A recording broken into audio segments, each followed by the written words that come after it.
Selamat pagi Bapak Ibu sekalian, baik yang ada di Zoom maupun ada di YouTube. Puji syukur kita panjatkan kepada Tuhan Yesus Kristus yang kembali mengumpulkan kita pada pagi hari ini di Menara Doa Segala Bangsa dalam acara Prayer Concert. Saya merasa sangat diberkati ya, pujian penyembahan pagi ini. Tadi waktu ada lagu dinaikkan, ada mujizat setiap hari, itu berarti ada kemustahilan dan keterbatasan dalam hidup kita setiap hari. Masalah itu adalah bahan bakar mujizat ya. Jadi ya, ketika Tuhan mengizinkan kita masuk dalam kemustahilan dan keterbatasan kita sebagai manusia, itu berarti ada suatu kesempatan. Ketika kita berhasil melewatinya, kita akan bermegah dan mampu berbangga karena Tuhan yang memampukan kita. Amin. Baik, Bapak Ibu mungkin ada lagi yang mau menyampaikan pesan-pesan Tuhan, saya buka ruang. Silahkan. Shalom Bapak Ibu Saudara yang dikasihi Tuhan. Yang pertama saya bersyukur untuk pemulihan stamina saya yang semakin hari semakin baik Saudara ya. Memang dalam kondisi seperti ini saya tetap melayani orang. Dalam pengertian saya tidak konseling, tapi saya mendoakan orang-orang sakit. Kenapa? Karena saya percaya apa yang saya tabur saya tuai. Kalau saya mendoakan orang sakit, saya akan semakin sehat juga. Saudara, pada waktu saya sudah selesai, maksudnya dalam masa pemulihan, itu saya terkejut karena dapat kabar daripada Ibu Lisa Kurniawan yang jadi penasihat di Menara Doa Segala Bangsa, bahwa suaminya Pak Andre Kurniawan ternyata positif COVID ya. Begitu dengar, saya langsung cepat video call dengan Pak Andre. Dan waktu itu saya tanya, keluhannya apa kok? Dia bilang, nih saya nggak selera makan. Jadi siang itu saya langsung doain, puji Tuhan sorenya saya dapat kabar dia selera makannya sudah pulih ya. Kalau penciuman semua biasa ya. Jadi saya waktu itu ya tenang-tenang aja lah saya pikir. Cuman waktu itu saya katakan cepat minum obat ya. Saya waktu itu langsung kirim ada Ivermectin di saya. Ya, kemudian waktu itu saya kenalin karena ada famili saya internis di Siloam untuk cepat konsultasi dan dikirim Avigan ya. Avigan obat antivirus Jepang yang terkenal itu ya untuk COVID. Nah, waktu itu saya tanya saturasinya berapa, sekitar 92. Saya bilang ini ada tabung oksigen di saya, cepat bawa. Ya, saya memang tahu waktu pertama kali Bu Priscilla ambil keputusan untuk kirim tabung oksigen ke saya memang waktu itu posisi saturasi sekitar 92 juga ya. Saya bilang nggak usah Bu Priscilla. Dia bilang nggak apa-apa Pak Ebron. Pokoknya Pak Ebron begitu datang cepat pakai. Tuhan. Jadi waktu dikirim pun saya terima, saya sebenarnya sudah sembuh gitu loh. Cuma karena Bu Priscilla sudah kirim buat saya pakai lah. Tapi 5 menit, tapi sebenarnya saya sudah sembuh gitu loh. Begitu saya tes saturasi saya naik jadi 100 sampai 103 ya. Tapi cuma 5 menit pakai saya taruh. Cuman saya tahu tabung oksigen ini pasti ada yang butuh. Benar ternyata saudara, suami Bu Lisa Kurniawan ini yang butuh Pak Andre. Saya bilang cepat ambil. Ya siap. Karena kalau 92 itu dikhawatirkan dia turun itu sesak napas. Jadi cepat bawa saudara. Karena saya pikir juga sudah kenalin sama internis, sudah minum Avigan, obat yang sama yang saya minum, ya sudah saya pikir nggak apa-apa lah. Kemudian besok-besoknya dapat kabar, Pak Ebron, Lisa kabarin saya, Pak Andre dirawat di rumah sakit aja lah supaya lebih diperhatikan karena ya kalau di sini kita tegang. Ya saya bilang nggak apa-apa sih karena ada asuransi yang nganggur ya, sayang kalau udah diwaktu. Saya bilang silakan aja nggak ada masalah. Tetapi waktu mulai masuk rumah sakit saya kaget. Bilang ICU, harus disuplai oksigen ini dia tinggi semua. Kenapa kok jadi begini ya? Udah kan? Tiap hari saya diupdate tentang berita dari dokter. Ya, saya sih sebenarnya nggak pikir macam-macam karena ada berapa kali juga dengan Pak Nathanael, Bu Priscilla kita doain Pak. Ya, sudah. Sampai semalam saya kaget saudara ya. Dalam pengertian posisi dalam tanda petik kritis. Begitu dia, saya kaget. Ya, memang ada satu kali sebelumnya saya sudah ajak Bu Lisa sama Rahel berdoa lewat video call, tapi malam saya panggil lagi. Ya, Lisa Fibron tolong doain Pak bla bla bla ya. Saya ada ajak video call Bu Lisa sama anaknya Rahel, kita bertiga sama istri saya di samping, kita berdoa. Ini sampai nangis-nangis sama Rahel. Tapi puji Tuhan, waktu malam, waktu saya berdoa, Tuhan bicara ke saya bahwa malam ini dia akan jamah, akan ada perubahan signifikan, sehingga pagi ini akan ada kabar baik. Ya memang sampai semalam itu saudara, saya masih doain orang sakit, ada yang dari Singapura telepon ya dengan Bu Priscilla. Orang Singapura ini nggak bisa bahasa Indonesia, jadi saya mesti berdoa, dia pakai bahasa Inggris. Terus ada juga pendeta yang telepon jam 12 malam, saya masih doain. Nah, puji Tuhan saudara, pagi begitu saya buka, waduh ternyata kabar baik ya. Ya benar-benar terima kabar baik. Ya, Ko Andre WA ke istrinya bahwa puji Tuhan dia sudah sudah tidak sesak napas. Ya, lendir yang menghalangi ternyata itu sudah keluar. Ya, tentu Tuhan yang bisa mengeluarkan itu ya. Lendir yang banyak yang mengental itu bisa keluar. Sehingga saturasinya sudah naik. Waduh, saya senang sekali sudah ya. Ya, saya senang sekali. Saya juga sampai nangis terharu ya. Betapa Tuhan Yesus baik. Semalam dia janji akan sembuhkan malam ini Pak Andre, sehingga ada perubahan signifikan dan pagi ada kabar baik. Benar-benar Tuhan Yesus genapi ya. Saya benar-benar terharu sekali ya, nangis. Betapa janji Tuhan itu ya dan amin. Apa yang disampaikan oleh saya sebagai hambanya, sebagai satu nubuatan, Tuhan benar-benar genapi ya. Karena itu saudara, mengetahui kondisi beliau semalam, saya langsung minta semua pasukan untuk kawal dalam doa ya semalam. Saya melihat memang di sini saudara ya, COVID ini sebenarnya tidak terlalu bahaya, tapi ternyata di balik ini ada setan yang bekerja ya dengan roh mautnya untuk mencelakakan ya. Dan puji Tuhan saudara, semalam itu kita doa terus, kita patahkan semua roh maut saudara. Dan puji Tuhan, Tuhan jamah. Sehingga Pak Andre tadi saya WA ya, dan beliau WA ke saya, ada titip pesan ucapan terima kasih, saya bacakan aja ya. Ya, pesannya beliau untuk semua saudara ya. Karena banyak di antara saudara yang jadi pasukan doa yang sudah mendoakan untuk Pak Andre. Ya. Ini pesan beliau ya, Pak Andre ke saya. Terima kasih untuk support doa-doa dari tim doa Menara Doa Segala Bangsa yang terus-menerus berdoa bagi saya. Kiranya tangan Tuhan saja yang membalas kebaikan-kebaikan yang sudah Anda lakukan. Terpujilah Tuhan, amin. Sampaikan salam saya untuk semua. Jadi itu titip pesan daripada Pak Andre pagi ini ke saya. Beliau sampaikan terima kasih banyak ya untuk semua yang sudah mendukung beliau di dalam doa selama sakit ya, khususnya yang semalam kita berjaga-jaga dalam doa sehingga pagi ini Pak Andre Kurniawan, suami Bu Lisa, bisa mengalami perubahan signifikan, sembuh ya. Saturasinya saya lihat sudah 100 ya. Dan apa yang jadi memang penghalang lendir itu boleh keluar saudara. Ya. Saudara, ini semua karena kebaikan Tuhan Yesus. Saya katakan Pak Andre layak untuk disembuhkan Tuhan, dikasih umur panjang. Karena Pak Andre inilah orang yang baik ya. Nah, itu yang saudara saya bisa bagikan. Semua untuk kemuliaan Tuhan Yesus saudara ya. Karena kalau bukan Tuhan yang jamah, kita ini siapa sih? Ya, kita ini cuma alat aja. Tapi sesungguhnya yang mengerjakan, menyembuhkan itu Tuhan Yesus sendiri yang sungguh amat baik. Janjinya dia tepati buat Pak Andre, Bu Lisa Kurniawan dan juga keluarga, baik Yosua maupun Rahel. Amin. Puji Tuhan ya, tadi saya dengar kesaksian memang begitu indah ya, bahwa Tuhan itu menolong. Dan saya juga ikut bergabung di doa bangsa-bangsa ini. Saya bersyukur juga ya, Tuhan sudah tolong saya.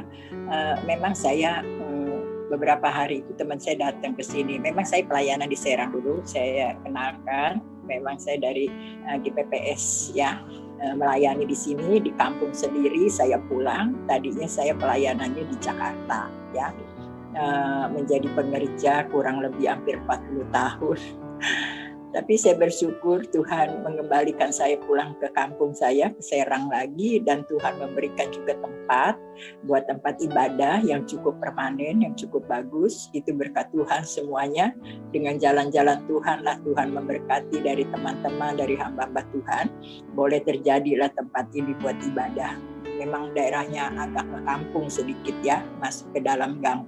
Tapi ya saya bersyukurlah Tuhan baik.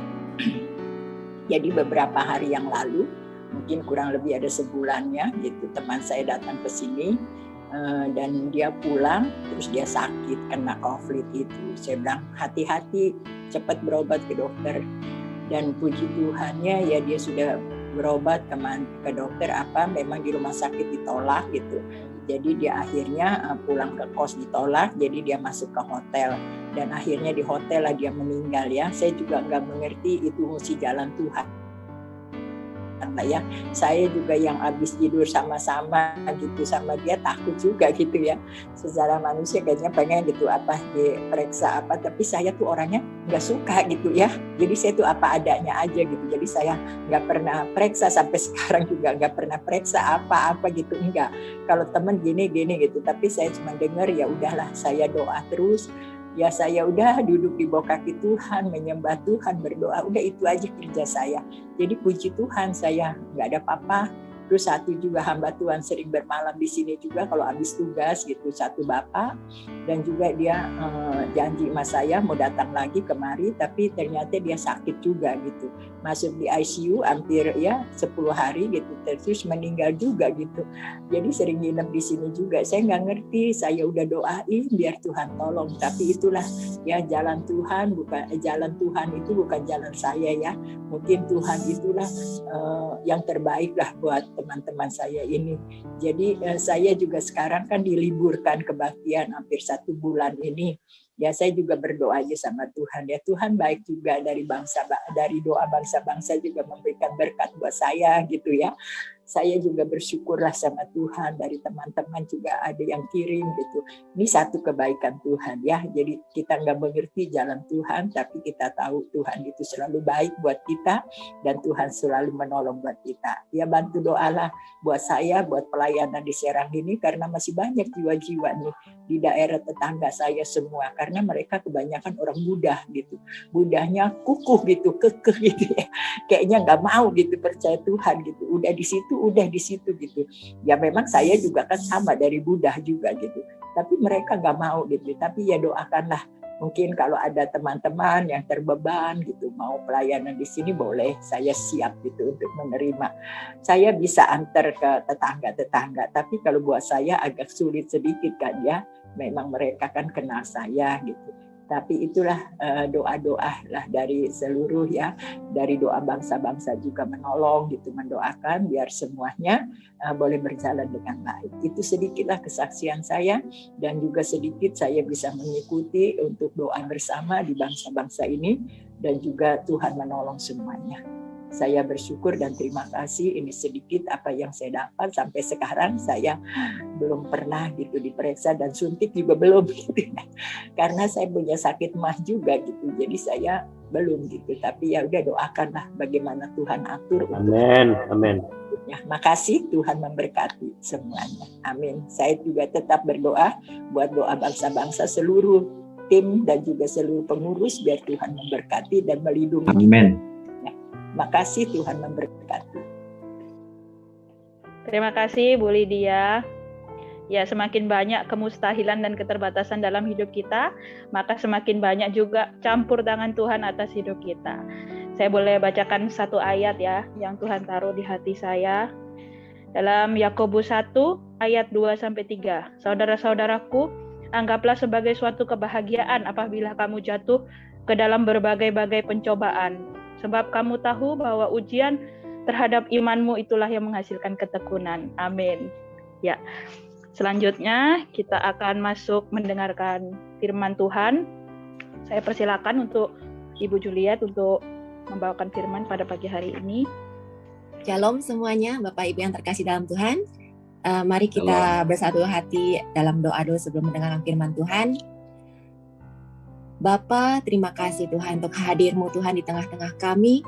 Kami percaya Tuhan Kau sungguh dahsyat dan luar biasa Tuhan.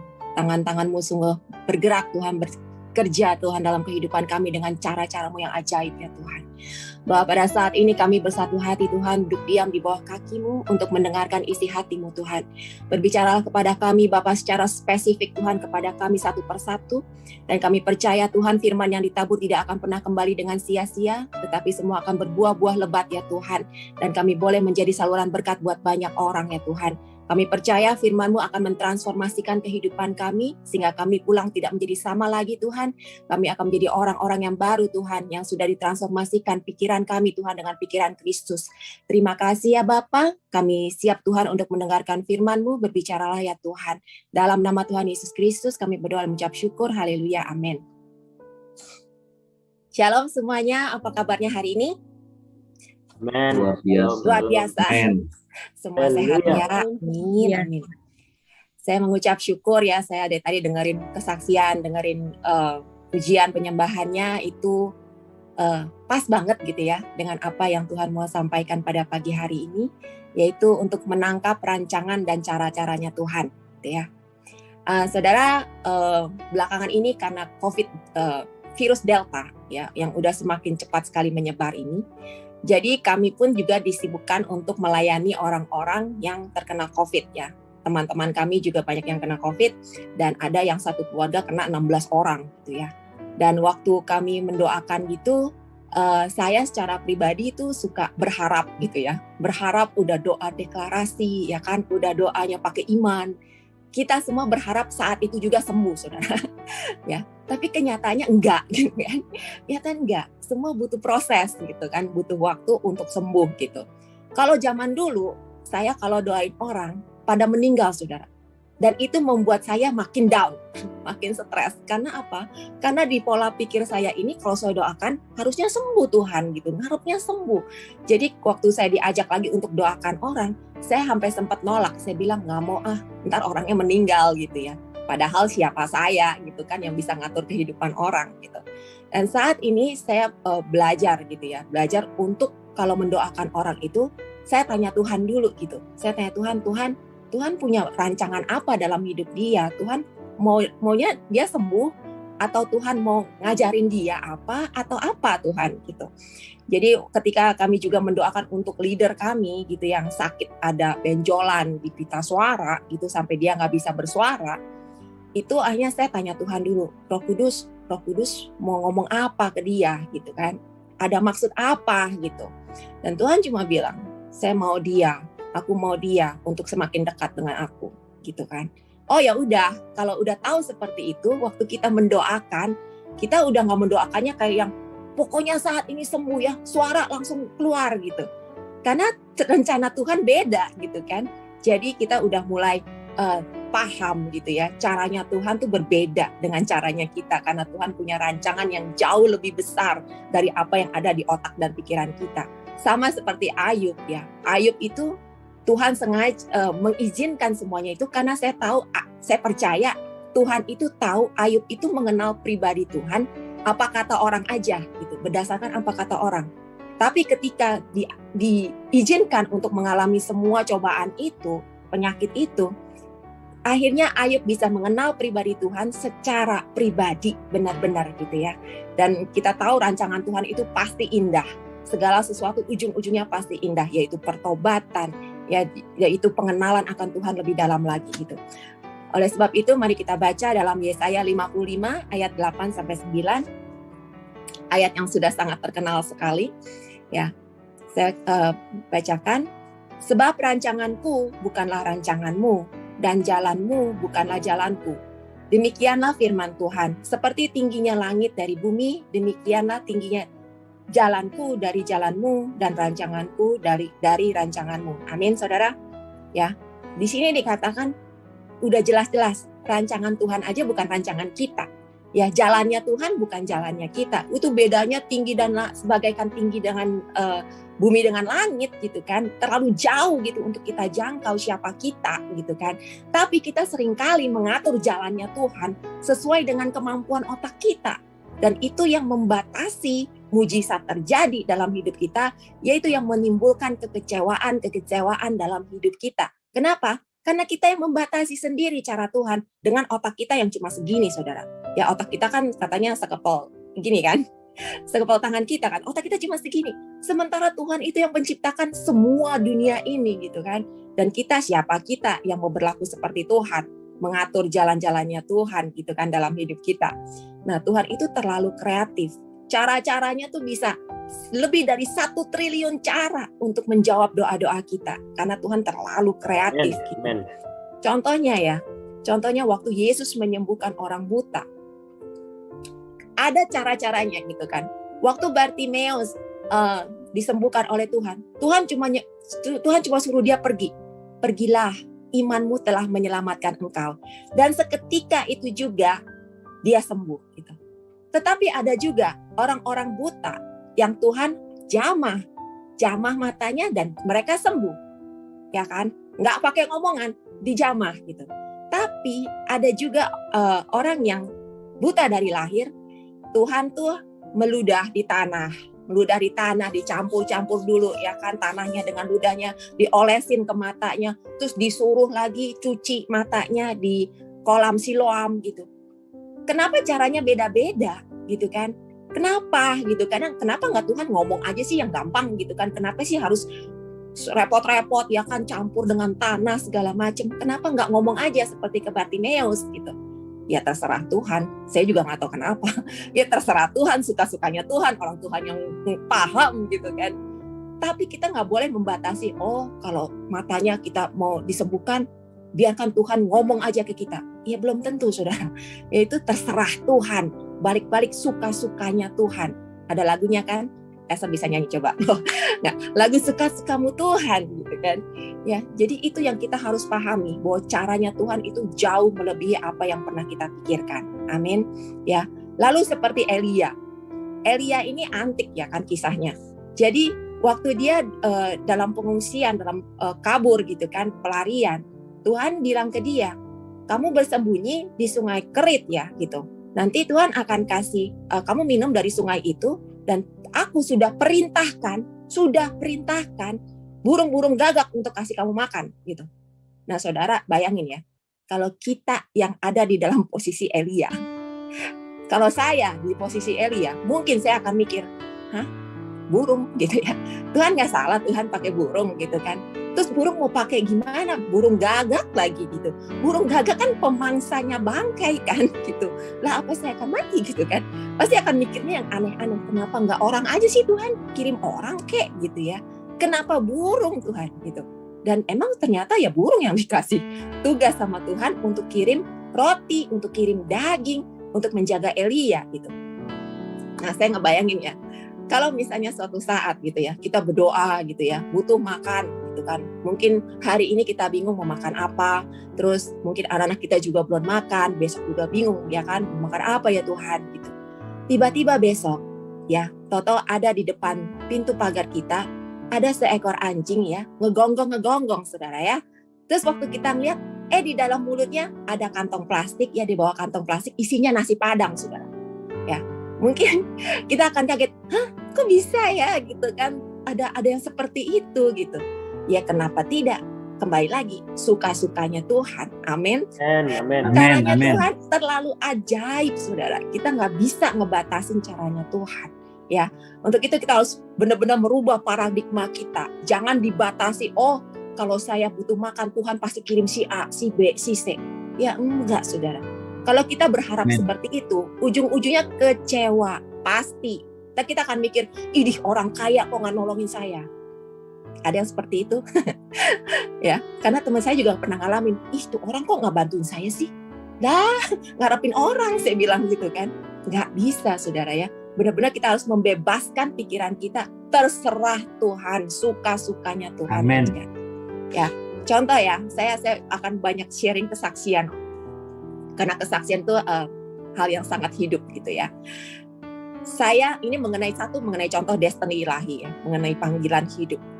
Saya itu ada di MDSD ini bukan suatu kebetulan. Ya, saya percaya ibu-ibu, bapak-bapak di sini semua ada di MDSD bukan suatu kebetulan. Ya, saya dulu diberitahu tentang MDSD ini dari teman saya Desi, gitu ya di sini. Desi, Terus dia cerita gitu kan, Jo, nama saya Jojo ya, Jo, gitu, saya lagi ikutin ini nih katanya MDSB gitu kan.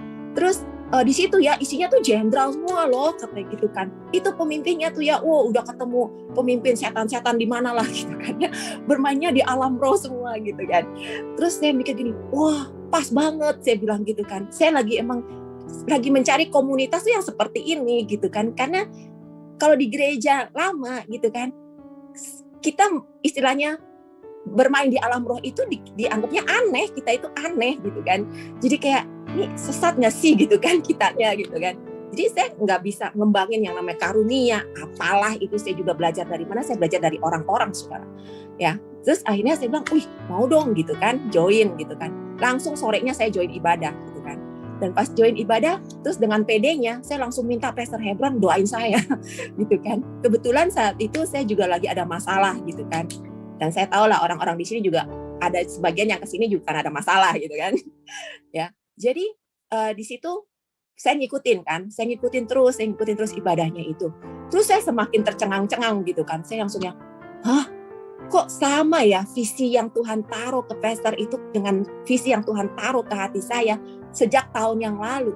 Tahun yang lalu saya itu mendapatkan visi dari Tuhan untuk melepaskan belenggu-belenggu, orang-orang yang terbelenggu, untuk memulihkan hati yang luka.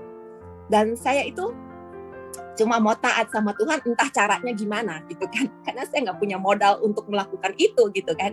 Tapi saya mau taat aja sama Tuhan gitu, dan saya lakukan melayani orang-orang. Dan tahun lalu juga Tuhan itu nyuruh saya untuk membangun Lumbung Yusuf. Saya bilang, Tuhan, Lumbung Yusuf saya salah dengar nggak sih gitu kan ya? Maksudnya, gimana caranya Tuhan bangun Lumbung Yusuf? Saya bilang gitu. Terus nggak tanggung-tanggung. Besokannya Tuhan kasih tahu. Tuhan bilang bangun 34 provinsi. Ya, langsung gubrak gitu kan. Langsung reaksi saya langsung gemeteran. Saya bilang, Tuhan, yang bener aja 34 provinsi, kenal sama orang aja enggak sih, bilang gitu kan. Yang saya kenal orang-orangnya itu beragama seberang, saya bilang gitu. Dan 34 provinsi itu enggak gampang, saudara ya. Saya bilang, Tuhan tolong kirimin aja orangnya Tuhan. Tuhan kirimin orangnya ke saya yang punya visi yang sama Tuhan, saya bilang gitu kan. Karena saya kalau ngomong sama orang yang gak sama visinya juga percuma gitu kan, walaupun dia sesama anak Tuhan. Lalu saya ngikutin MDSB ini, saya sampai kaget-kaget. Loh, saya bilang, loh kok Pastor Toto ngomong sebutin program Lumbung Yusuf gitu ya. Terus saya sampai bilang ke adik saya, udah ketemu, saya bilang gitu kan. Udah ketemu ini yang ada 34 provinsinya, saya bilang gitu kan. Dan punya visi yang sama, saya bilang gitu kan. Dan itu bukan suatu kebetulan. Amin. Ya, caranya gimana? Siapa yang nyangka? Saya nggak pernah tahu MTSB, saudara. Nggak pernah tahu. Tiba-tiba saya ada di sini sekarang gitu kan. Dan Tuhan memperlengkapi saya terus dengan pengajaran-pengajaran di MTSB. Ya, itu semua mengenai destiny ilahi. Saya percaya Tuhan sedang menggiring saya untuk menggenapi panggilan Tuhan dalam hidup saya ini. Amin. Begitu juga dengan ibu-ibu dan bapak-bapak di sini, Tuhan juga sedang menggiring semuanya untuk menggenapi panggilan kita semua. Amin. Amin. Itu yang pertama, caranya ajaib ya. Yang kedua, gitu, ini mengenai ekonomi, mengenai keuangan, terobosan. Saudara, kemarin ini saudara pernah dengar kan ada yang lagi heboh ya kan, berita yang lagi viral, ada pengusaha luar biasa kayaknya yang sumbang 2 triliun. Ya, pada tahu ya, sumbang 2 triliun untuk kepolisian di sini gitu, untuk Covid. Nah, 2 triliun itu besar nggak? Besar banget gitu kan ya. Banget gitu kan. Untuk apalagi tahun sekarang. Nah, saudara bayangin, misalnya 2 triliun di tahun 20 tahun yang lalu. Nilainya besar sekali gitu kan ya. 20 tahun yang lalu. Dan saudara, ini kesaksian dari sepupu saya, saudara saya. Dia itu membangun, dia dengan papanya gitu ya. Dia itu membangun mall yang terbesar di Indonesia. Itu sekitar 20 tahun atau 19 tahun, 18 tahun yang lalu gitu. Dan saudara tahu hutangnya, hutang bank. Kalau yang kemarin kan dia punya uang 2 triliun gitu kan. Kita udah wow. Ini hutangnya ke bank 3 triliun, saudara. Wow. ajaib gitu kan, stres gitu. Dan sepupu saya itu yang harus menghandle project ini, bayangin gitu. Dan dia tuh masih muda gitu kan. Bayangin gimana stresnya dia gitu.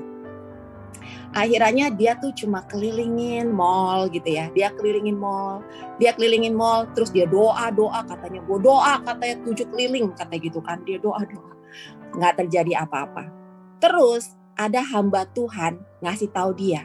Dia bilang, kamu jangan cuma doa, harus mengucap syukur, kata dia. Mengucap syukur, kenapa? Kalau doa itu kayak ibaratnya lu ngetok-ngetok pintu surga. Ngetok-ngetok pintu surga udah buka nih, gitu kan. Pintunya udah buka, udah mau dikasih berkatnya. Tapi lu gak ngucap syukur, katanya. Ngucap syukur itu kayak menerima dengan iman bahwa sudah terima berkat itu gitu ya. Amen. Akhirnya dia keliling juga kan. Dia ngucap syukur, dia bilang terima kasih Tuhan buat yang ini, terima kasih Tuhan buat ini, terima kasih Tuhan buat itu gitu ya.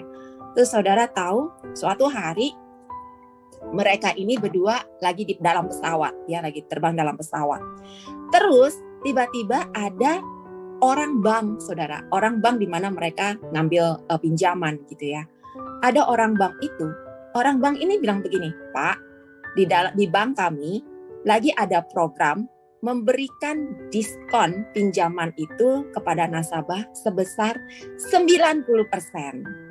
Wow, saya bilang diskon 90%. Jadi mereka cuma bayar pinjaman itu 10% doang, saudara. Bayangin, dari 3 triliun diskon menjadi 300 miliar aja, saudara. Haleluya. Ya besar juga sih, 300 miliar ya besar juga gitu kan. Tapi 300 miliar itu kan dibanding 3 triliun jauh banget gitu kan. Akhirnya mereka bisa bayar, saudara, dengan gampangnya 300 miliar dibayar gitu kan. Dan itu mengalami terobosan yang luar biasa. Saya bilang, Haleluya. saya seumur hidup saya ngurusin bank, gak pernah tuh ada program 90%, gak pernah, saya bilang gitu kan. Untuk minta diskon 10% aja susah banget sama bank gitu kan. Ini 90%. Kalau bukan Tuhan mas, saya nggak tahu apalah itu namanya, ya kan? Amin. Ya kan? Amen. Itu begitu ajaib Tuhan, caranya Tuhan. Saya yakin banget sepupu saya juga nggak akan pernah kepikiran tuh bakalan dikasih diskon 90%. Tapi itulah Tuhan. Amin. Itulah caranya. Jauh dengan pola pikir kita gitu ya. Jadi dahsyat dan luar biasa. Itu mengenai ekonomi, saudara. Ada lagi kemarin ini beberapa hari yang lalu saya mendengar kesaksian ini mengenai penyakit ya. Saya nggak tahu di sini ada yang mengalami sakit penyakit atau apa yang mungkin yang sudah berat sekalipun gitu ya. Dan ini kesaksian mengenai kanker leukemia. Ya, kanker leukemia ini dia ini hamba Tuhan, masih muda, hamba Tuhan, punya anak masih kecil, masih umur 4-5 tahun gitu ya, cowok.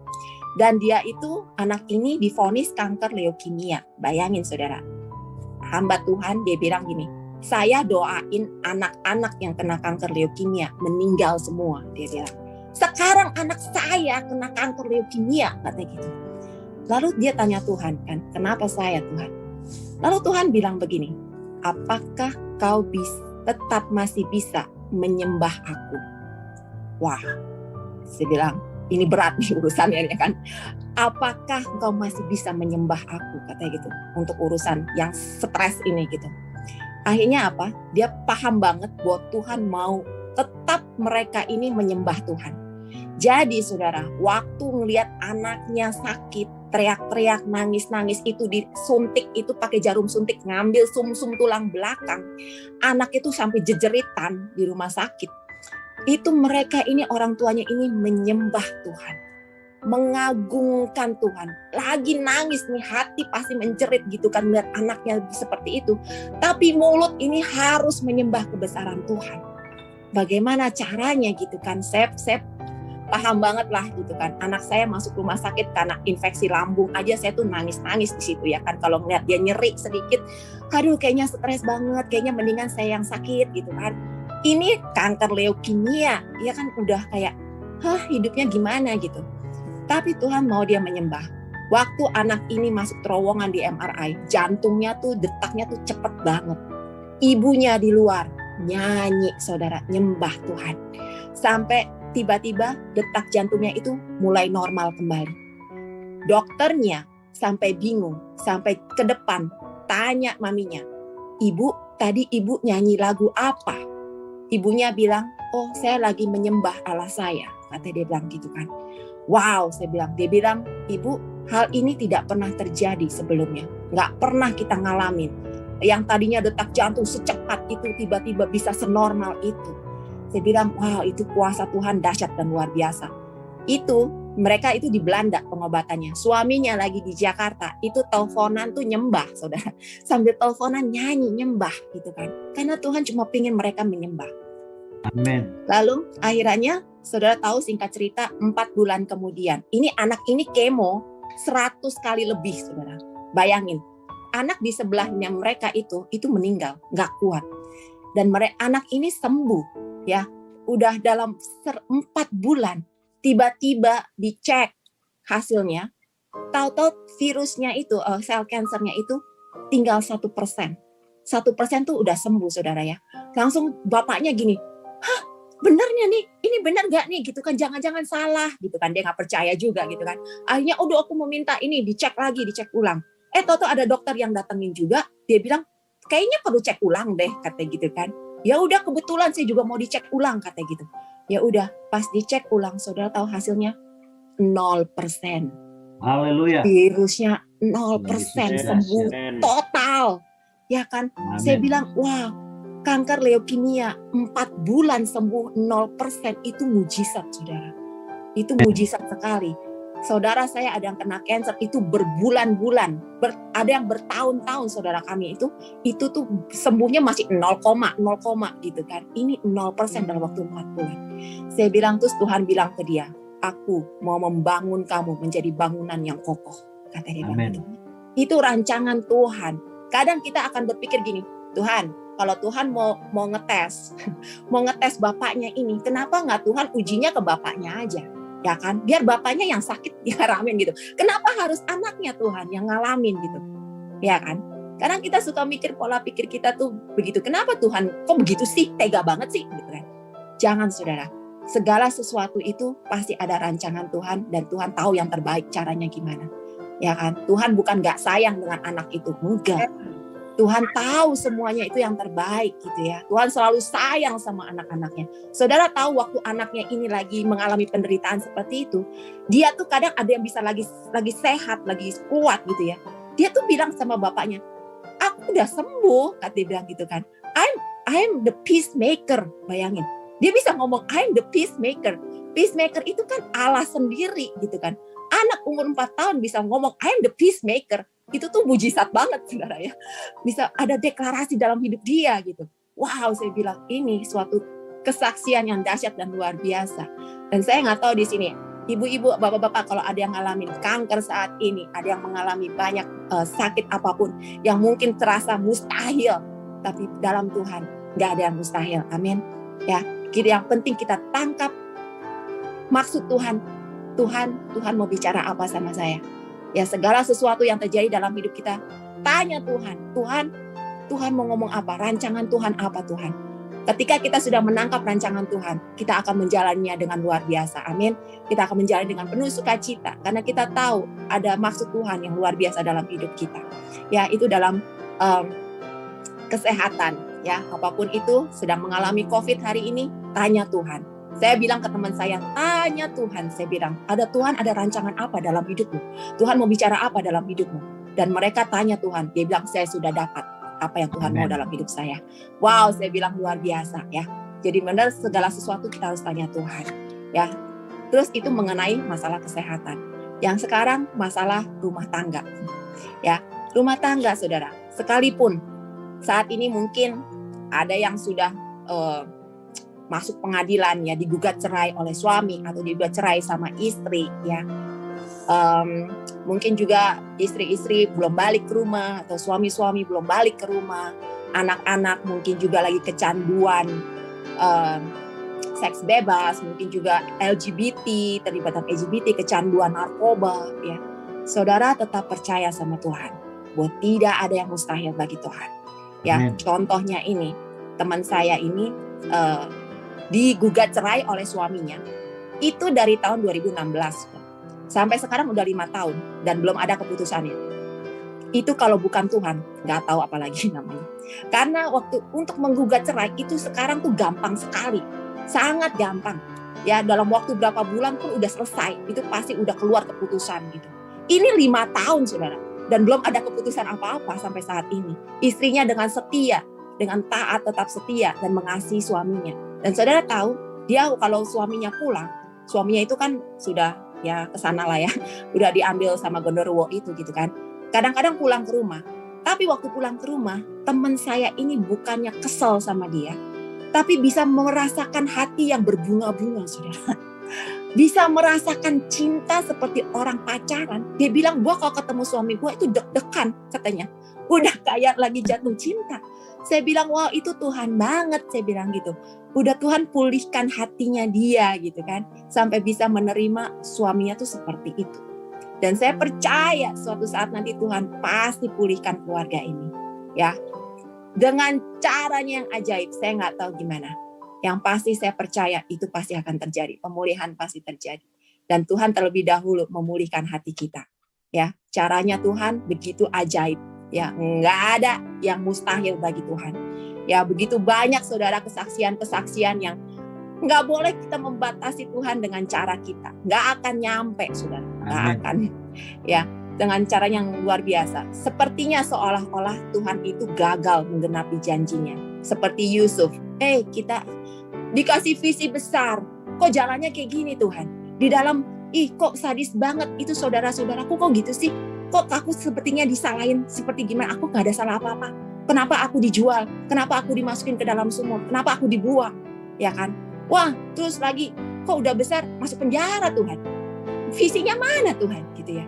Kalau saya mungkin akan seperti itu ya kadang-kadang ya. Kalau error gitu otak ya kan. Bisa otak error, kemana Tuhan? Gitu ya. Tapi Yusuf enggak gitu. Dia menjalankan semuanya itu sampai benar-benar visinya itu tergenapi. Ya, kita harus belajar seperti Yusuf. Belajar, paham, tetap pegang rencana Tuhan. Janji Tuhan tidak akan pernah gagal. Dalam 2 Petrus 3 ayat 9 dikatakan, Tuhan tidak pernah lalai dalam menepati janjinya. Bahkan sekalipun ada orang yang menganggapnya sebagai suatu kelalaian, gak akan pernah lalai. Amin, saudara. Ya, Tuhan pasti menggenapi janji-janjinya itu. Seperti Lazarus ya. Kita seperti Lazarus itu kan waktu meninggal. Keluarganya bilang, Tuhan kau telat Tuhan.